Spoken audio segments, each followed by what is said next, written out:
आज हमारे साथ स्टूडियो में एक ऐसे ही खास मेहमान मौजूद हैं जिन्होंने अपनी डॉक्यूमेंट्रीज, शॉर्ट फिल्म के माध्यम से हम सभी को वाइल्ड लाइफ की खूबसूरत झलकियों का लुत्फ उठाने का मौका दिया है। आइए मिलकर स्वागत करते हैं निशान कपूर जी का। आप वाइल्ड लाइफ फिल्म मेकर हैं, बहुत बहुत स्वागत है निशान जी। निशान जी बहुत बहुत स्वागत है आपका। यूँ तो आप कैमरा के पीछे रहते हैं और वाइल्ड लाइफ फिल्म मेकिंग करते हैं, लेकिन आज हमने आपको पकड़ लिया है और आप हमारे सामने हैं, तो बहुत बहुत स्वागत है निशान जी आपका। सबसे पहले तो आपसे जानते हैं इंजीनियरिंग की फील्ड से मध्य प्रदेश के जंगलों तक का सफ़र, वाइल्ड लाइफ फिल्म मेकिंग तक का सफ़र, quickly if you can touch upon this.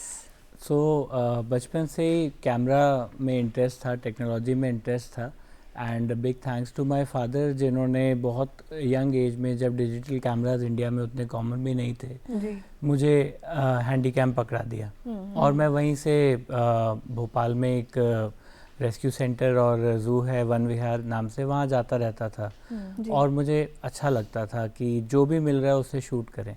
उसमें आपका कंट्रोल ज़रूर नहीं है, बट बाद में आप स्टोरी को किस तरह से बता सकते हो उस पर ज़रूर आपका कंट्रोल है।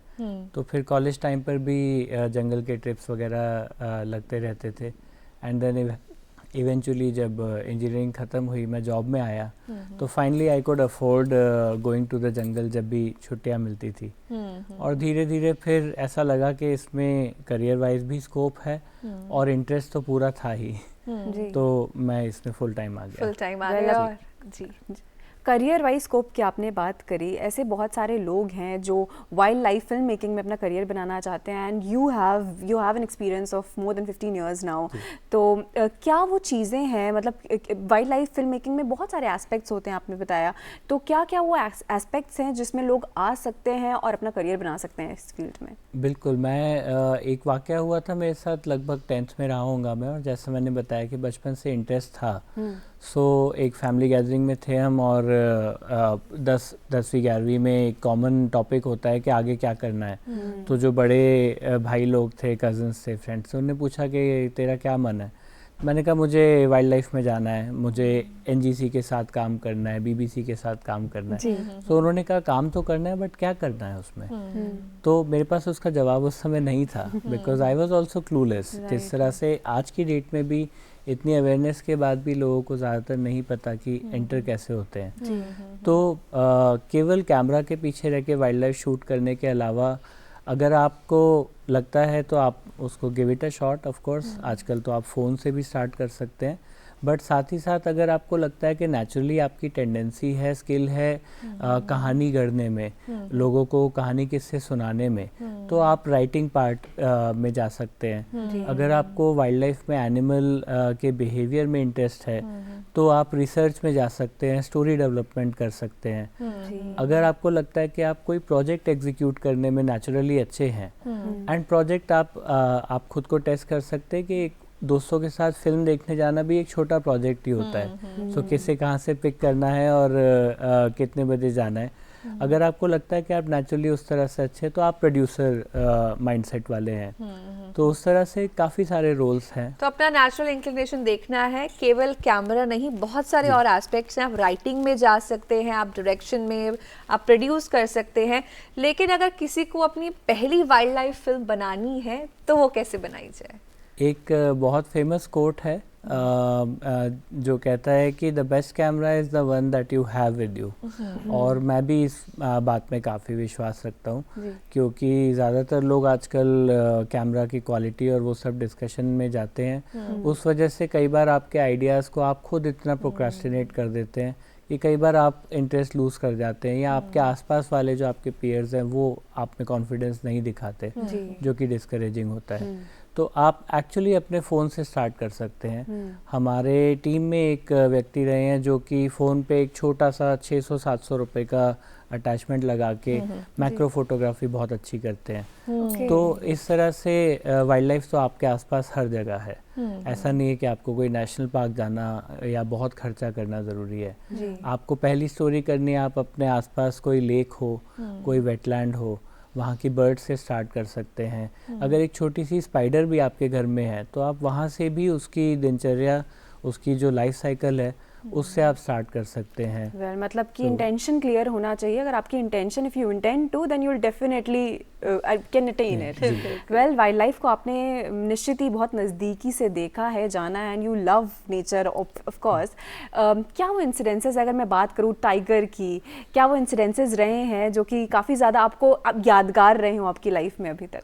कई बार हुआ है ऐसा, जब जंगल में हम इतना ज़्यादा टाइम स्पेंड करते हैं, राइट। खास तौर पे लास्ट 8-9 साल में तो ऑन एन एवरेज हर साल 250 से 300 दिन जंगल में बीते हैं। सो बहुत बार ऐसा हुआ है कि एनिमल बहुत पास से गुजर गया, कई थ्रिलिंग एक्सपीरियंसेस हुए। हम लोग वाइल्ड लाइफ में कैमरा ट्रैपिंग करते हैं जिसके लिए पैदल जाना पड़ता है, और एनिमल का इंटीमेट बिहेवियर कवर करने के लिए हम मोशन सेंसिंग कैमराज सेटअप करते हैं। बट कोई भी थ्रिलिंग इंसिडेंट से ज़्यादा जो आपकी मेमोरी में, कहते हैं ना कि it gets etched on your memory, जो परमानेंट एक मार्क छोड़ती है, वो सबसे पीसफुल, सबसे शांत जो साइटिंग्स रही हैं, जहाँ अकेले आप अपनी गाड़ी में हैं, दूर कहीं पानी में टाइगर बैठा हुआ है या माँ और बच्चे साथ में खेल रहे हैं, तो वैसे इंसिडेंट्स ज़्यादा याद रहते हैं। तो चीता को फिल्म करने का आपका एक्सपीरियंस कैसा रहा, क्योंकि कूनो नेशनल पार्क में भी आपने काफ़ी समय बिताया है चीता के साथ? जी, तो हमें ये अपॉर्चुनिटी मिली दिल्ली सरकार, फॉरेस्ट मिनिस्ट्री और मध्य प्रदेश वन विभाग के द्वारा, कि जब चीता इंडिया में पहली बार आए ऑनरेबल प्राइम मिनिस्टर के द्वारा, हम लोगों ने वो कवर किया उनका रिलीज़, और उसके बाद सब्सिक्वेंटली कुछ फिल्म्स हमने उस विषय पर बनाई। तो चीता को पहली बार देखना, क्योंकि मैं अभी तक अफ्रीका नहीं गया हूँ, और चीता को पहली बार देखना, ऑब्ज़र्व करना, वो बहुत ही मासूम और प्यारा सा जानवर लगता है, और वो वोकलाइज भी ऐसे करता है बिल्कुल घर की बिल्ली जैसे।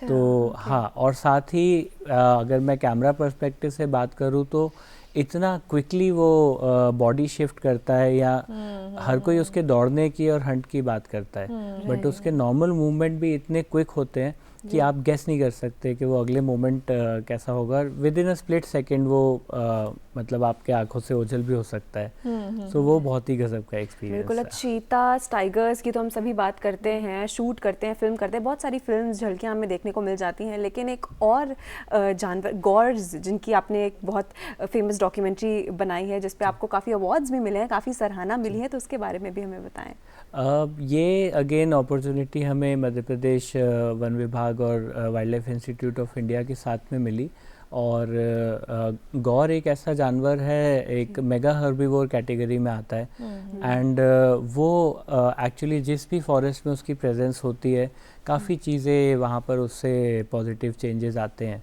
सो संजय टाइगर रिजर्व मध्य प्रदेश में गौर किसी पॉइंट पर ख़त्म हो गए थे, तो बांधवगढ़ कान्हा और सतपुड़ा से वहाँ पर गौर ले जाए गए। हम लोगों ने उस एनिमल ट्रांसलोकेशन को शूट किया, बहुत ही चैलेंजिंग था, और हमारे दिल में जो रिस्पेक्ट थी हमारे जो फॉरेस्ट के कर्मचारी हैं, ऑफिसर्स हैं, साइंटिस्ट हैं, उनके प्रति वो रिस्पेक्ट भी बहुत ज़्यादा बढ़ी। एक एनिमल जो anywhere between 400 to even 1000 kgs weigh कर सकता है, उसको बहुत ही केयर के साथ, बहुत ही टेंडर केयर के साथ में ट्रैंकुलाइज करना, बेहोश करके लिफ्ट करके लेकर जाना, रास्ते भर उस जर्नी में बहुत कम स्पीड पे गाड़ी चलती ताकि एनिमल को परेशानी ना हो, सेफ रहे, और फिर उसको वहाँ पे ले जाके रेगुलर चेकअप्स के बाद में छोड़ना, वो प्रोसेस बहुत ही इंटरेस्टिंग था। And apart from the process हमने ये भी देखा कि ज़्यादातर ऐसा माना जाता है इंडिया को वेस्टर्न ऑडियंसेस एसोसिएट करते हैं केवल टाइगर के साथ, अगर वाइल्ड लाइफ की बात करूँ, बट ये फिल्म बनाने के बाद जब हमने इसको यूट्यूब पे डाला तो लोगों के कमेंट्स आए हैं स्पेन से, पोर्चुगल से, ब्राज़ील से, पेरू से, और वो कह रहे हैं कि हमें गौर के बारे में और जानना है, हमें इस पे एक और लंबी फिल्म देखनी है। वो काफ़ी सरप्राइजिंग था। अक्सर टाइगर या बिग कैट्स के बारे में ही हम चर्चा करते हैं। आपने बताया कि कैसे क्या सिचुएशंस रहती हैं, और ऐसी सिचुएशंस में, हार्ड सिचुएशंस में फिल्म करने के अपने चैलेंजेस तो होते ही हैं, लेकिन आपकी वाइफ भी वाइल्ड लाइफ फिल्म मेकिंग में है, तो उनके बारे में भी कुछ हमें बताएं, because in this landscape there are very less female film makers. जी, ये बात बिल्कुल ठीक है, लेडीज़ काफ़ी कम है इस फील्ड में, एंड जनरली ही जंगल किसी के लिए भी, चाहे मेन हो या विमेन हो, चैलेंजिंग हो जाता है। लोग अक्सर समझते हैं कि एनिमल से आपको खतरा है, बट खतरा आपको मौसम से है, छोटे छोटे इंसेक्ट से है, तो चैलेंजिंग कंडीशंस होती हैं। मैं अपनी वाइफ हिमानी से पहली बार जंगल में ही टकराया था पेंच नेशनल पार्क में, जब हम वहाँ पर एक बहुत फेमस टाइग्रेस थी कॉलर वाली, उसको फिल्म कर रहे थे। एंड देन इवेंचुअली वो भी सतपुड़ा में काम कर रही थी, मैं भी सतपुड़ा में काम कर रहा था, तब हमारी बातचीत चालू हुई। एंड फिर सब कुछ फास्ट फॉरवर्ड मूव हुआ। सो हिमानी हमारी टीम में कैमरा के पीछे रहती हैं। एंड लड़कियां कम हैं, बट धीरे धीरे आ रही हैं इस फील्ड में। और ऐसा नहीं है कि उनके लिए कोई पर्टिकुलर चैलेंजेस हैं। मुझे लगता है लड़कियों की जो सिंसेरिटी होती है और जो क्लैरिटी ऑफ थॉट होता है वो इन जनरल लड़कों से ज़्यादा होता है, और वो चीज़ बहुत हेल्प करती है उन्हें स्टोरी को कार्व करने में या इवन एनिमल को ऑब्जर्व करने में। बिल्कुल। और अब कुछ जान लेते हैं आपकी प्रोडक्शन के बारे में, Kala Bagh films which is your production. Kala Bagh क्यों नाम है इसका? आप इसके पीछे कोई कारण? जी, सो एक तो जो थोड़ा सा ऑब्वियस कारण है, मेलेनिस्टिक टाइगर जो होता है, जो रिलेटिवली ज़्यादा ब्लैक होते हैं जी, जो मोस्टली उड़ीसा में ही मिले हैं अभी तक, सिमलीपाल में। एक तो वो रेयरिटी है, it's an exotic thing in the wild. तो मैं कहीं ना कहीं उससे एसोसिएट करना चाहता था कि मेरे भी वेयर अबाउट्स का ज़्यादा लोगों को नहीं पता होता डायरेक्ट। इतने साल टाइगर के साथ काम करके ये चीज़ सीखी है। बिल्कुल। और साथ में उसका दूसरा बैकग्राउंड ये है कि मेरे जो ग्रैंडफादर थे वो बिफोर इंडिया पाकिस्तान पार्टीशन वो कालाबाग सिंध प्रोविंस से थे। सो वो उस एरिया का नाम कालाबाग था। और अब आपके YouTube चैनल की अगर बात करें, YouTube भी एक अच्छा प्लेटफॉर्म, YouTube ने अच्छा प्लेटफॉर्म आपको दिया है जहाँ पे आप अपनी डॉक्यूमेंट्रीज डाल रहे हैं और काफ़ी अच्छा रिस्पॉन्स भी आ रहा है। तो YouTube is also a good platform to begin your career as a wild life film maker. हाँ, मुझे लगता है YouTube तो इनफैक्ट इस समय सबसे अच्छा प्लेटफॉर्म है। और जैसे मैंने बताया कि कैमरा आज की डेट में आपको लिमिट नहीं कर सकता, उसी तरह से आप कोई भी ब्रॉडकास्टर या OTT प्लेटफॉर्म पे जाएं, उसके पहले YouTube आपके पास है, एक्सेस में है। आप कोई भी अपनी छोटी स्टोरी बनाकर उसमें अपलोड कर सकते हैं। And also it acts as a tool to tell you कि लोगों को क्या अच्छा लग रहा है। लेकिन कंसिस्टेंट रहना बहुत ज़रूरी है, शुरुआत में ही डिस्करेज नहीं होना चाहिए। तो YouTube के थ्रू हमने देखा है कि जो ऑडियंस हम एक्सपेक्ट करते हैं, कभी कभी उसके अलावा फैमिली वाले लोग या स्कूल के बच्चे भी बहुत इंटरेस्ट ले रहे हैं वाइल्ड लाइफ में। तो भारत में अगर नंबर्स की बात करें, अभी भी वाइल्ड लाइफ फिल्म्स देखना हर कोई पसंद नहीं करता है, ये सबका एक वन ऑफ द फेवरेट्स नहीं होता। लेकिन यही चीज़ अगर हम विदेशों में देखें तो लोग बहुत पसंद करते हैं वाइल्ड लाइफ मूवीज़ देखना, जानवरों के बारे में जानना, जबकि भारत में सबसे ज़्यादा वाइल्ड लाइफ पाई जाती है अगर हम कंपैरिजन करें तो। क्या इसका मुख्य कारण है और कैसे इसको और बेहतर बनाया जा सकता है? वाइल्ड लाइफ फिल्म्स को घर घर या काफ़ी लोगों तक पहुंचाया जा सकता है? मुझे लगता है एक तो जैसे हम जिस शो पर यहाँ पर बैठे हैं DD मॉर्निंग शो में, इसी तरह के कुछ ज़रिए हैं जो एक नॉर्मल व्यक्ति जो नॉर्मली वाइल्ड लाइफ को जॉनर की तरह नहीं देखता। मैं अपना लाइफ का एक छोटा सा वन ऑफ द मिशंस मानता हूँ कि वाइल्ड लाइफ जॉनर को कॉमन मासेस के मतलब होठों पे लेके आना है। अगर आप कोई भी OTT पे जाके कॉमेडी टाइप कर रहे हैं, रोमांस टाइप कर रहे हैं, साईफाई टाइप कर रहे हैं, तो wild life as a genre भी उतना पॉपुलर होना चाहिए। एंड वाइल्ड लाइफ फिक्शन भी एक दूसरा एंगल है, नॉट जस्ट डॉक्यूमेंट्रीज, जिसको बहुत कम एक्सप्लोर किया गया है, सिर्फ इंडिया नहीं बाहर भी।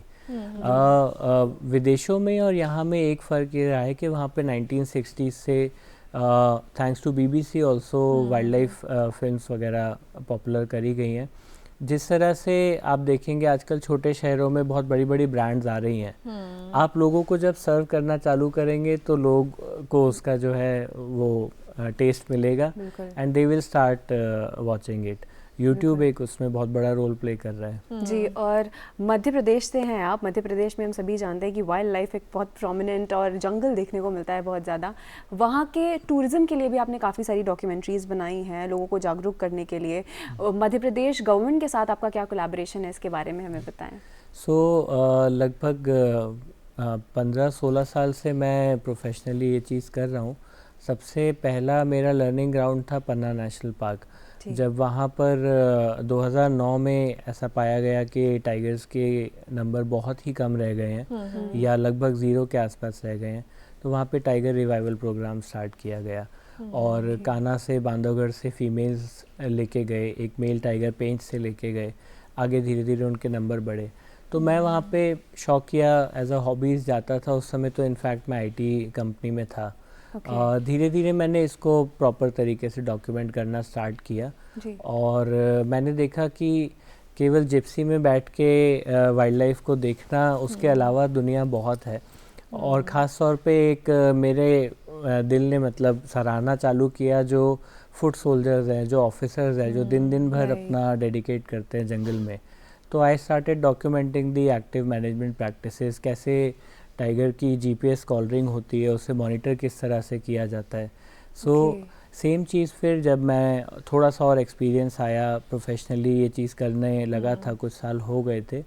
सो अराउंड 2016 हमने फिर एक फ़िल्म बनाई मेरी टीम ने about a very less known sanctuary called Gandhi सागर।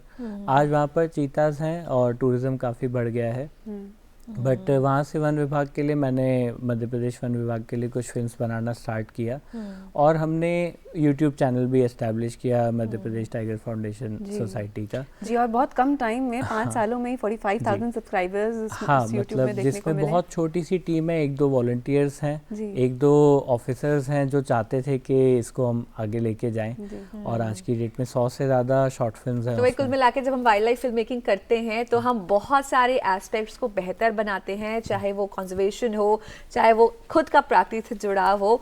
यार बहुत बहुत धन्यवाद निशांत जी आज हमारे साथ जुड़ने के लिए और वाइल्ड लाइफ फिल्म मेकिंग के बारे में हमें बताने के लिए। थैंक यू, धन्यवाद। Thank you.